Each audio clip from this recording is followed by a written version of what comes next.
quiero presentarte la tercera parte de lo que podríamos llamar reparación, reconstrucción, adaptación de la radio Westinghouse modelo H816L5.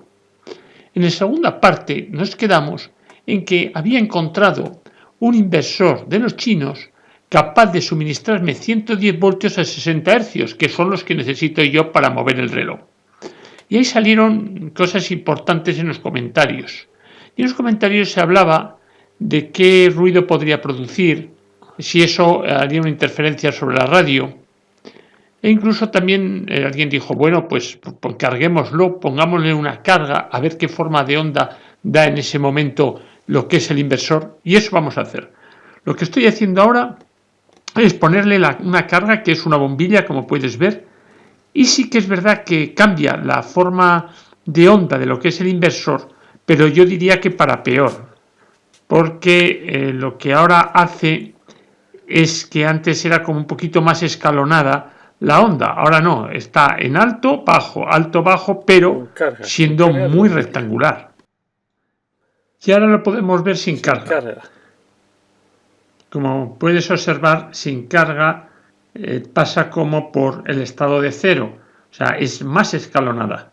No es positivo, negativo, no, es positivo, cero, negativo, negativo, cero, positivo.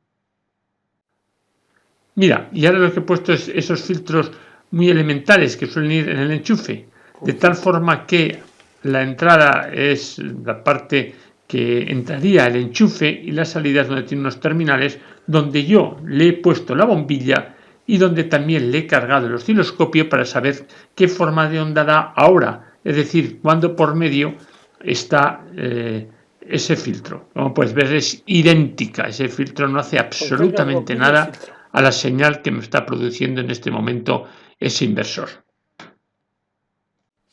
Ahora puedes ver... No, sin carga de bombilla y filtro.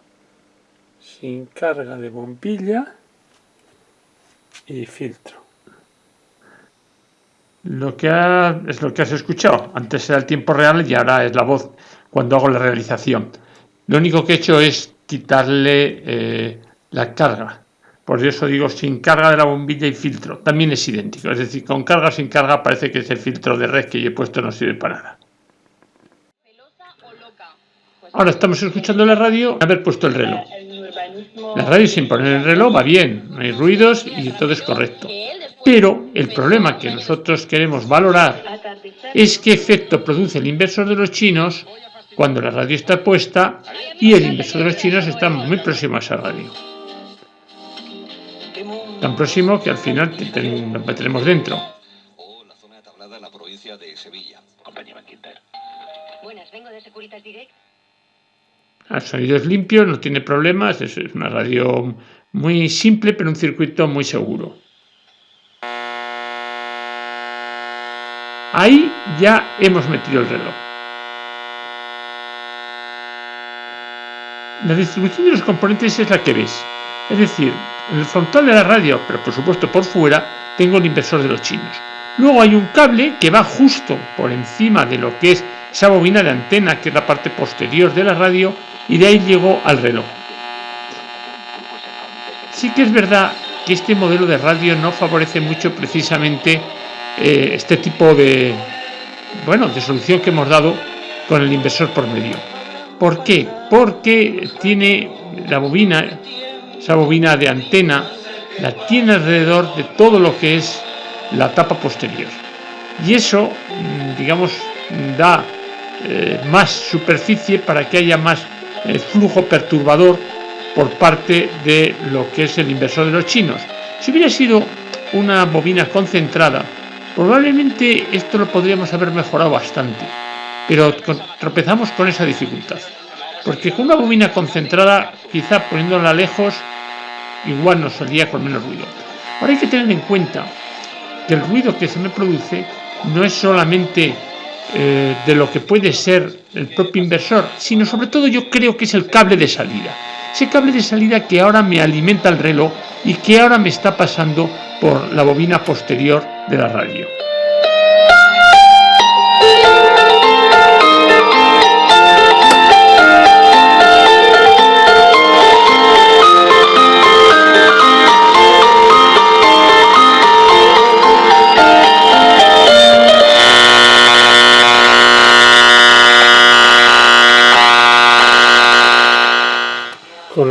reloj quitado. Con el reloj puesto.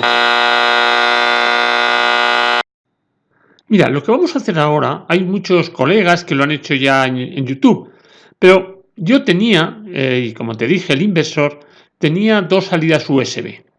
Entonces dije, voy a aprovechar estas salidas USB para alimentar un receptor Bluetooth, de tal forma que pueda usar la amplificación de esta radio Westinghouse, pues para hacerlo como un altavoz, digamos, Bluetooth.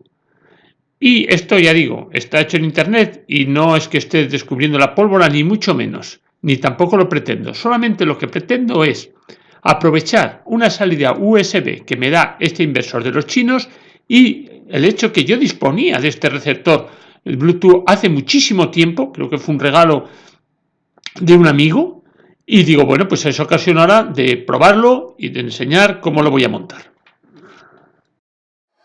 Mira, he puesto en mi iPhone pues un vídeo mío. Ahí lo puedes ver, precisamente el de la parte 2 de este vídeo que estás viendo.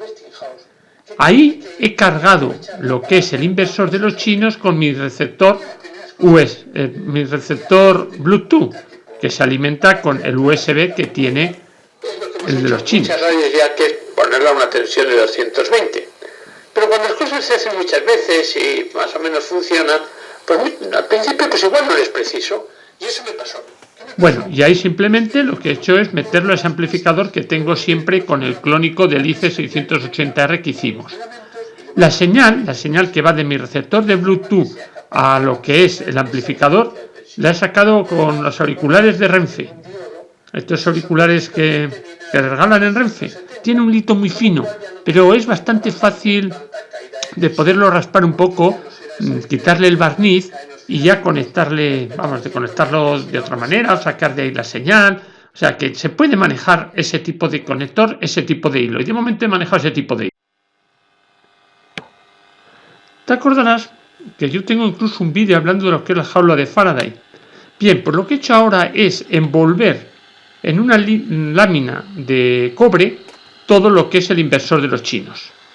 De tal forma que intentar formar ahí una jaula de Faraday y que no radie. Creo que lo que he hecho no está mal. No quiere decir que sea lo suficiente. Es decir, probablemente es lo necesario, pero no lo suficiente. Y ahora lo voy a probar. Como ves, la salida esa de 110 voltios y 60 hercios, sus cables, para ir a alcanzar el reloj, pasan justo por la bobina. Hemos comentado que esa es la bobina grande, que va en la parte posterior de la caja y los inconvenientes que eso tiene. Y mira cómo va.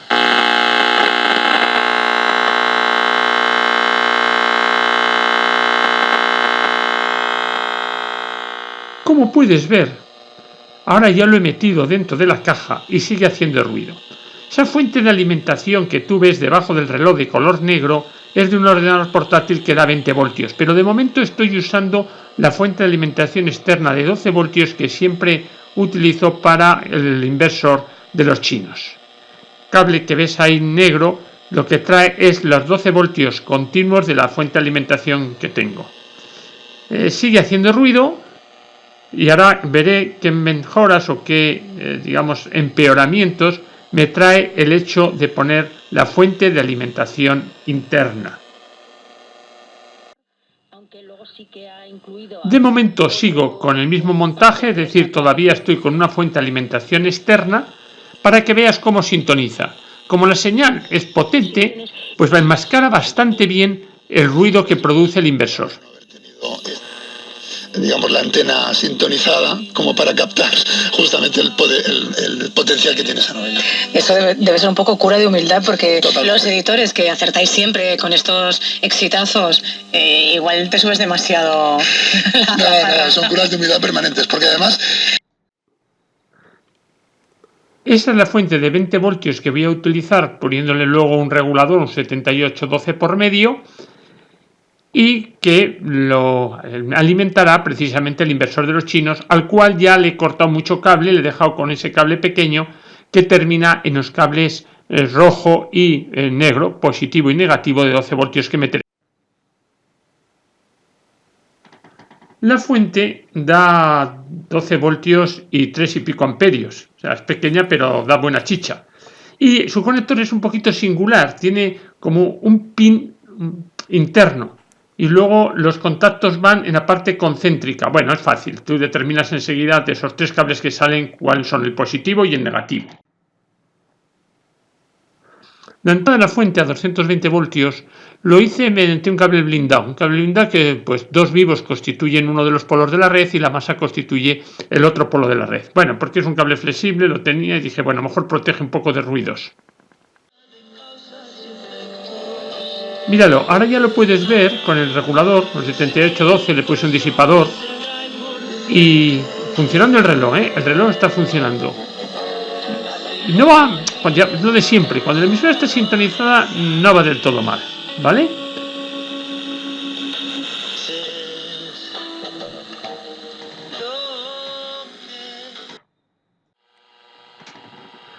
Aquí lo puedes ver sintonizando. Y claro, cuando no hay una emisora sintonizada, se nota bastante el ruido que produce el inversor.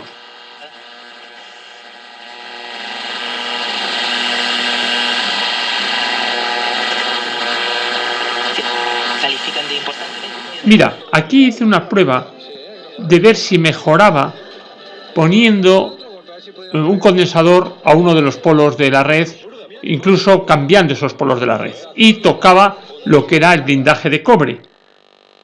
Ahí también lo puedes ver y la diferencia es nula. O sea, esta prueba que yo he intentado hacer, a ver si mejoraba llevando a uno de los polos de la red mediante un condensador el blindaje del inversor de los chinos, no me ha dado resultado. Pero ya te dije que yo quería aprovechar esta radio para hacerla un altavoz Bluetooth. Entonces quiero que veas el esquema de la radio. Todo lo que está en rojo, ese casi cuadrado, un rojo más claro, es lo que constituye la amplificación de baja frecuencia, que está constituido por la parte media lámpara del triodo previo y la lámpara de salida. Y luego, en un rojo más intenso, he puesto el elemento fundamental que vamos a tocar, que es el potenciómetro. El potenciómetro, como ves, el punto, digamos, medio del potenciómetro sube hacia la grilla de ese triodo previo, otro, el extremo fijo, va a masa y el otro extremo va a lo que es la señal detectada, la que viene del diodo detector. Y eso es como está funcionando en radio. Pues, ¿qué es lo que tendré que hacer? Lo que tendré que hacer es quitarle la señal de radio y meter la señal del Bluetooth. ¿Y cómo lo hago? Rompo precisamente una de las patitas de lo que es el potenciómetro, de tal forma que yo pueda meter a ese punto roto, bien sea la señal de radio o bien sea la señal de Bluetooth. Y el Bluetooth tiene 2 hilos, uno llamamos el vivo, que ese es el que meto ahí al potenciómetro, y el otro es la masa, pues que lo meto a lo que es la masa del receptor de radio. Y con eso ya tengo construido mi amplificador Bluetooth. Lógicamente, el potenciómetro funciona para las dos, tanto para radio como para Bluetooth. O sea, puedo graduar el sonido y el volumen, por supuesto, de forma igual, tanto en radio como en Bluetooth. Una prueba de Bluetooth precisamente reproduciendo la segunda parte del vídeo de reparación de esta radio Westinghouse.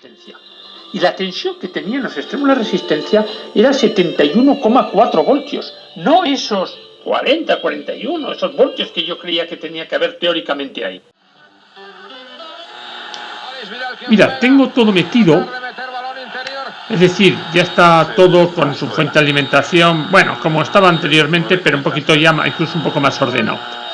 Y volvemos a lo mismo, cuando se sintoniza, pues se escucha relativamente bien y puede a lo que es la perturbación que produce el inversor de los chinos. Pero sí que es verdad que lo tengo todo metido, pero todavía lo que es la tapa trasera está un poquito alejada, vamos, muy poco, pero no está cerrando lo que es la radio.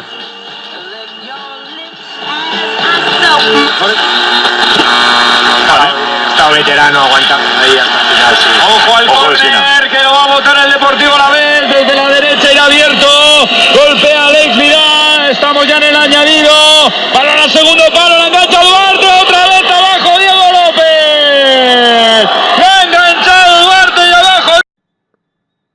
Te habrás podido fijar, aunque era una secuencia muy rápida, por eso la he congelado en esta imagen, que ya tengo puesto el conmutador que te hablé, ese conmutador que me permite seleccionar entre radio y Bluetooth. Como te comenté, ese botón negro que se ve en la esfera tiene 3 posiciones, que es radio, off y alarma. Ahora lo tengo en alarma y lo que voy a hacer es mover la aguja de programación de esa alarma. Ya ha coincidido la hora, ha saltado como has visto, y cuando pase el tiempo de calentamiento de las lámparas, pues se escuchará. Esquina para el Atlético, torna. Saca de esquina, una buena jugada. Creo que por encima de la despejó la zaga del Leganés y a raíz de esa acción se ha lesionado por tanto Rodrigo. Aquí puedes ver que el dispositivo que yo he puesto, ese Bluetooth, lo reconoce como U01. Y ahora voy a jugar con señal de radio y con señal de Bluetooth. Sí, empezó muy bien, empezó muy fuerte, apretando arriba, que es el sello del equipo.